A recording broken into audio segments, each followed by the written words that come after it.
calendario impolverato, vissuto, la pagina in bianco e nero, sotto la scritta settembre 2015. Sembra rimasto immobile a scandire il tempo in una delle tante stanze di Villa Rodella a Cinto Euganeo.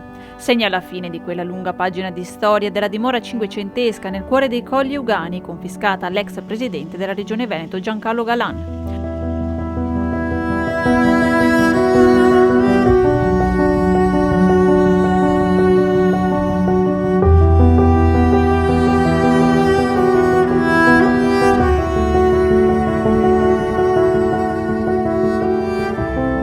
Un tempo che ora però riprende vita, vie lucchetti e cancelli, le finestre aperte, le persone che rianimano gli ambienti.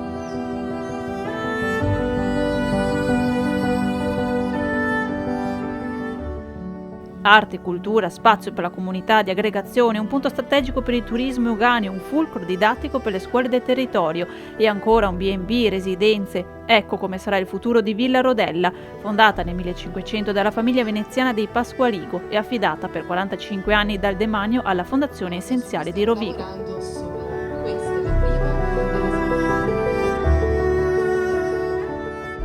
La grande dimora, alla presenza di persone, non era più abituata da anni, solo vandali che l'hanno in parte danneggiata. Ora la rinascita dopo l'abbandono. Le idee sono tante, alcune raccolte nel corso del primo incontro della Fondazione con i cittadini attraverso una scultura albero, le proposte come frutti. Nel 2026 già i primi eventi nei quasi 2000 metri quadrati della struttura su più piani con una grande barchessa, il tutto circondato da più di 1 ettaro di parco. Dopo anni di trascuratezza e abbandono, tanti sono i lavori da fare e come in tutti i progetti occorrono le risorse.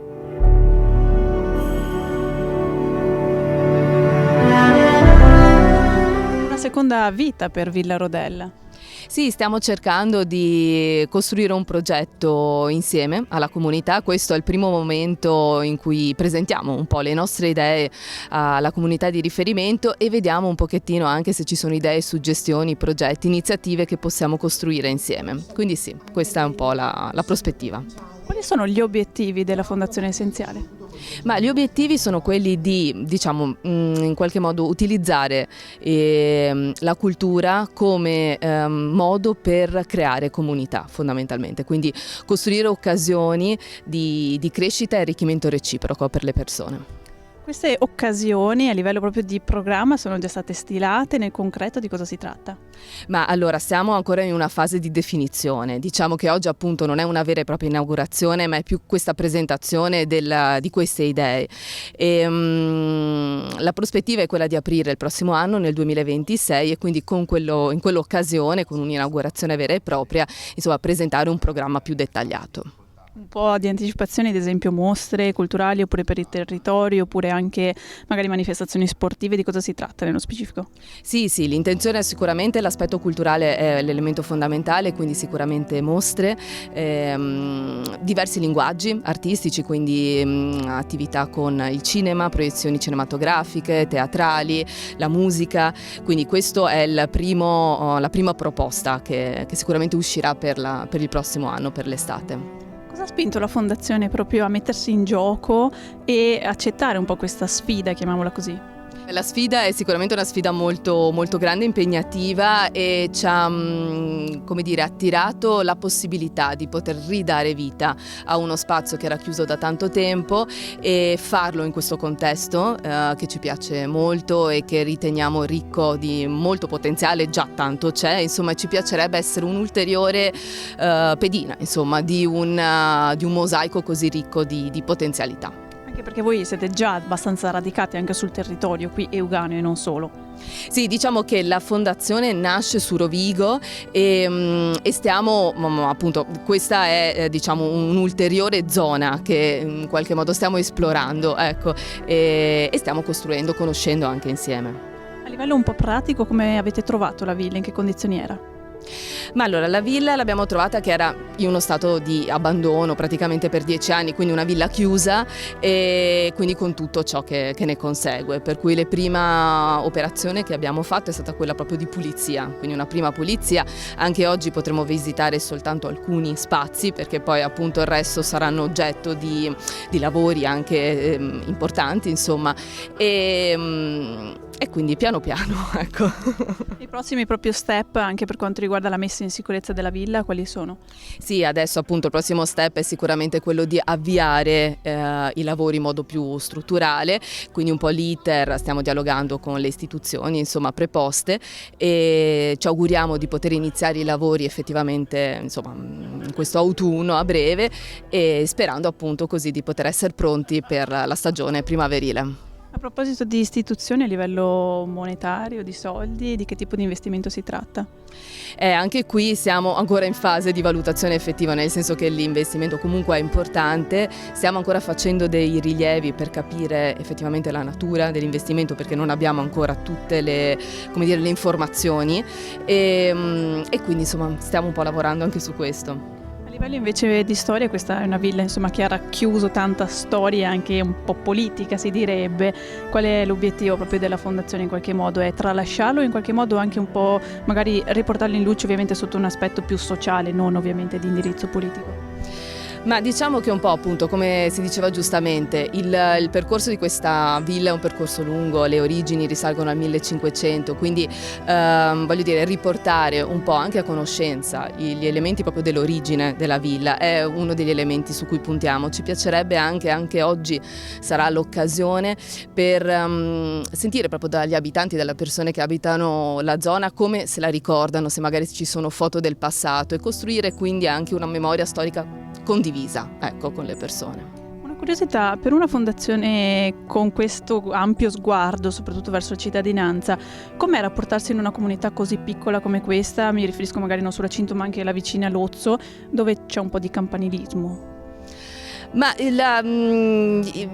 come dire, per noi l'intento, ecco, al di là di una comunità piccola o grande, eccetera, poi in realtà le comunità le fanno le persone e quindi l'intento è proprio quello di entrare in relazione con le persone, quindi diciamo le dinamiche poi non credo siano così diverse fra realtà piccole o grandi, insomma, perché veramente crediamo che la differenza sia quello e un po' anche l'esempio della giornata di oggi secondo me lo dimostra, nel senso che si è creata una collaborazione fra le diverse istituzioni anche che hanno aderito e partecipato, fra i cittadini e quindi insomma abbiamo questo proposito e crediamo che si possa continuare così.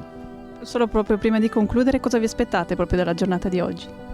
Ma dalla giornata di oggi ci aspettiamo di ricevere delle idee, delle visioni, dei suggerimenti, di conoscere le persone, di avere un po' di contatti, insomma di questo, cioè di incominciare veramente questa costruzione insieme, ecco, questa cosa. C'è la possibilità anche di coinvolgere i giovani, magari con le varie associazioni qui del territorio? Assolutamente, cioè i giovani per noi sono assolutamente, come dire, un punto essenziale a proposito del nome della fondazione, ma è effettivamente così. Una seconda vita per Villa Rodella e che sarà anche, diciamo, arriverà un po' nel cuore di tutti i cittadini della Bassa Padovana e del Rodigino anche attraverso un sistema, ahimè, purtroppo che negli ultimi anni magari sta un po' scomparendo, ma che in realtà dall'altra parte sta rinascendo grazie anche a tantissime persone come voi della fondazione e non. Ce la mettiamo tutta, ce la mettiamo in modo particolare anche come radio per creare rete, no? La radio è la quintessenza delle parole, le parole sono il racconto e investiremo tutte le nostre energie, la nostra passione per raccontare questo patrimonio, questo bene, per raccontare il suo destino, per riuscire a creare quella rete buona di esperienze, di competenze, di valori, di passione che possano restituire vita non solo al luogo ma a un territorio ampio che è i Colli ma che è anche il Polesine, perché le due realtà sono confinanti. Ci tengo a dire che la nostra radio in modo particolare come partner e come copartecipe di questa progettualità lavora in territorio della provincia di Rovigo ma anche nella zona dei Colli e della Bassa Padovana, quindi è bellissimo pensare a questa sinergia che supera i confini delle province per restare restituire nuova vita e a partire proprio da un patrimonio storico, architettonico come questo.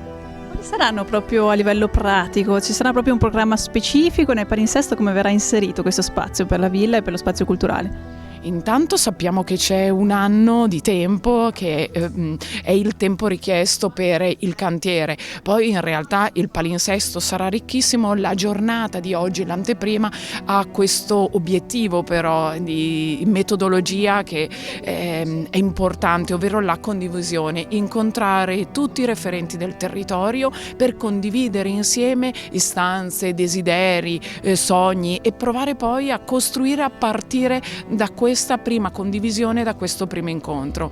Attendiamo allora a svelare il palinsesto, sappiamo che il cuore di questo palinsesto sarà il tema sociale, il tema culturale, la valorizzazione a 360 gradi. È un modo anche per arrivare in maniera più diretta forse ai giovani attraverso uno strumento comunque usato anche da loro. Speriamo, ma soprattutto ci crediamo. La radio è una realtà giovane, a parte il direttore che qualche anno in più ce l'ha, però è una realtà giovane e poi al di là del dato anagrafico crediamo che essere giovani significhi anche tener vivo quel fuoco che ci arde dentro e che possiamo mettere in campo e spendere come talento. E quindi assolutamente sì, il nostro impegno sarà nella direzione del recuperiamo giovani, recuperiamo energia giovani, non recuperiamolo per tirarli a traino ma per renderli protagonisti. Qual è l'opera installata qua? Dove ci troviamo e qual è lo scopo di questa opera? Ci troviamo a Villa Rodella, il nome dell'opera è RX, è un'opera di tipo partecipativo, quindi le persone sono chiamate a partecipare attivamente all'opera. L'opera si compone di 2 momenti, una di scoperta, cioè una scatola all'interno del quale ci sono degli oggetti nascosti e le persone possono toccarli ma non possono in nessun modo vederli, e poi gli si chiede in un secondo momento di farne una rappresentazione visiva, quindi si gioca sul concetto di memoria, sul concetto di distorsione del ricordo, della memoria e di tutti quegli elementi che interferiscono poi con questa distorsione. Dove si vuole arrivare con quest'opera?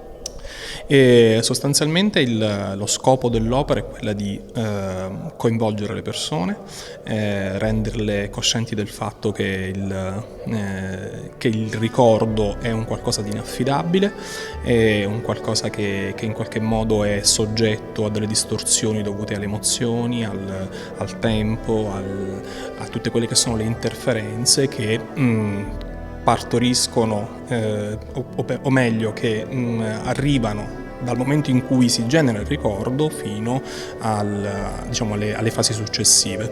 È un po' un'esplicitazione chiara di quello che è il passato e la memoria di questo luogo. Anche, sì, sicuramente è stata scelta, questa opera è stata scelta proprio per in qualche modo parlare anche di quello che sarà poi in futuro le iniziative che comunque popoleranno questa dimora. Presidente, una seconda vita per questa villa che è un elemento importante anche per i territori e per il parco. Sì, oggi siamo a Villa Rodella, nel comune di Cinto Euganeo, il territorio del Parco dei Colli Euganei, nonché riserva della biosfera mondiale MAB UNESCO, noto per la natura e il paesaggio della biodiversità. Si arricchisce di un nuovo elemento architettonico che rientra a pieno diritto a far parte del nostro immenso patrimonio storico, artistico, culturale, e questo grazie alla concessione data dall'Agenzia del Demanio alla Fondazione Essenziale, che rivitalizzerà questa villa dopo 10 anni di abbandono, mettendola a disposizione del territorio per eventi culturali e turistici nell'ottica del turismo sostenibile. Non è solo un patrimonio dal punto di vista culturale e artistico, ma anche sociale, proprio per quello che diverrà. Assolutamente sì, e turismo sostenibile significa il perfetto equilibrio tra la salvaguardia del territorio e un turismo rispettoso della natura, del paesaggio, della biodiversità, ma anche dello sviluppo economico e soprattutto sociale del nostro territorio. Ci sarà un contributo economico da parte del parco? Abbiamo appena approvato l'assestamento di bilancio con una distribuzione importante di 2 milioni di euro per il territorio, di cui 1 milione e 250 per i comuni, e certamente una parte consistente del nostro bilancio,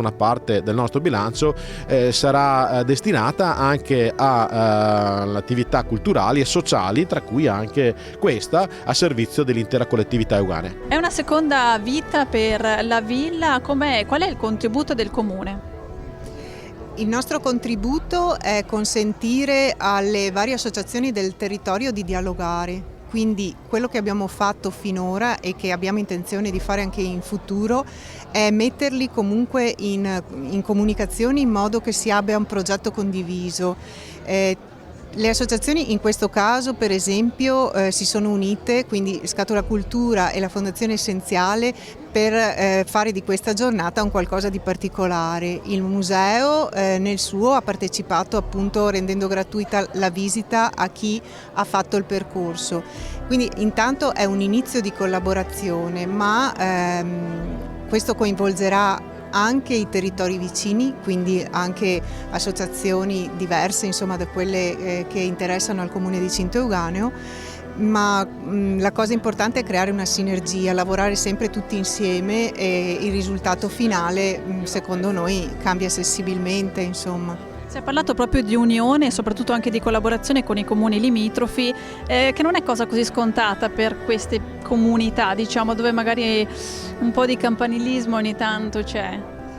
Sì, per noi questo aspetto del campanilismo deve essere assolutamente superato. Noi come amministrazione l'abbiamo già superato, non siamo campanilisti, vogliamo appunto che ci sia uno sviluppo comune, perché attraverso l'unione, uno sguardo comune si può sviluppare qualsiasi territorio. Se guardi nel piccolo purtroppo diventa molto limitato. Vediamo che nel collaborare il vantaggio è reciproco sia dal punto di vista appunto dello sviluppo del territorio, ma anche dal punto di vista delle necessità di ciascuno. Trovi una collaborazione, quello di cui hai bisogno qualche volta e l'altro comune ti può aiutare, te lo può dare, e quindi è un vantaggio per tutti.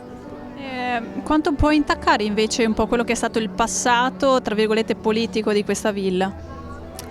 Ma secondo noi il passato in realtà ha creato una forte curiosità nel presente.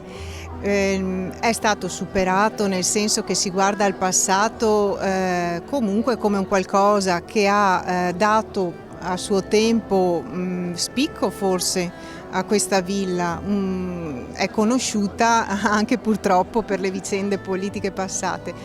Adesso per noi il futuro è aperto, quindi quello che è successo nel passato non importa, insomma, non importa nel senso che ha avuto il suo peso chiaramente, ma quello che ci interessa è che questa villa sia recuperata e che sia un punto di incontro per tutti. Ultima domanda, a livello economico, il finanziamento quale sarà da parte magari dei comuni, non dico nello specifico di Cinto? Allora, in questo momento in realtà la Fondazione Essenziale è ben organizzata, in quanto all'interno della struttura abbiamo capito che è ricca di competenze sia a livello tecnico che a livello anche di esecuzione lavori. Quindi non ci è stato chiesto sostanzialmente un contributo economico. Chiaramente essendo comuni molto piccoli questa cosa non è stata considerata al momento. Abbiamo visto che riescono ad affrontare le difficoltà insomma, che ci sono, cioè gli impianti sono da sistemare, gli esterni erano da sistemare, ma sono molto rapidi proprio per questo insieme di competenze che hanno. E vedremo nel futuro insomma quelle che saranno le nostre risorse e le risorse di cui avranno bisogno. Enti nel territorio ce ne sono molti, confidiamo anche in un aiuto insomma esterno. Sindaco, siamo sia a Lozzo, però siamo a Cinto, però ai confini, si può dire un po' una terra appunto di confine e soprattutto si può parlare proprio di unione qui per questa nuova vita di questa villa. Sì. Sì, questa villa è stata ridata finalmente dopo 10 anni di abbandono, è data luce, vita, eccetera. L'idea di renderlo un luogo aperto a tutti mi piace moltissimo, e soprattutto anche per la concomitanza della vicinanza di Villa Lando Correr, che è di Lozzo, e soprattutto l'idea, come ho lanciato al Parco Colli, di rendere navigabile di nuovo e fruibile il canale Bisato, anzi il fiume Bisato, che parte da Villa Contarini, passa per Villa Lando Correr, per questa villa che ha davanti a sé un porticciolo, per passare per Este, Battaglia Terme, e potrebbe arrivare fino a Padova. Quindi potremmo anche lanciare, e lo stiamo facendo come parco, la riviera delle ville dei Colli Euganei, che sarebbe una grande opportunità, assieme al progetto che sto portando avanti come Parco Colli dell'albergo diffuso all'aperto, dove si potrebbero mettere case mobili e glamping nell'intorno delle abitazioni come un B&B all'aperto. Se tutto questo nell'arco di 1 anno o 2 anni riusciamo a portarlo a termine, e ci riusciremo, questi luoghi diventeranno fantastici, soprattutto dal punto di vista turistico, stabile, e aumentando sicuramente il PIL del nostro territorio. Ma quanto è fondamentale l'unione proprio tra queste comunità, proprio per crescere assieme, diventare un po' più grandi e robuste assieme? Non è fondamentale, è indispensabile, perché fino a pochi anni fa c'è sempre stata una divisione per campanili.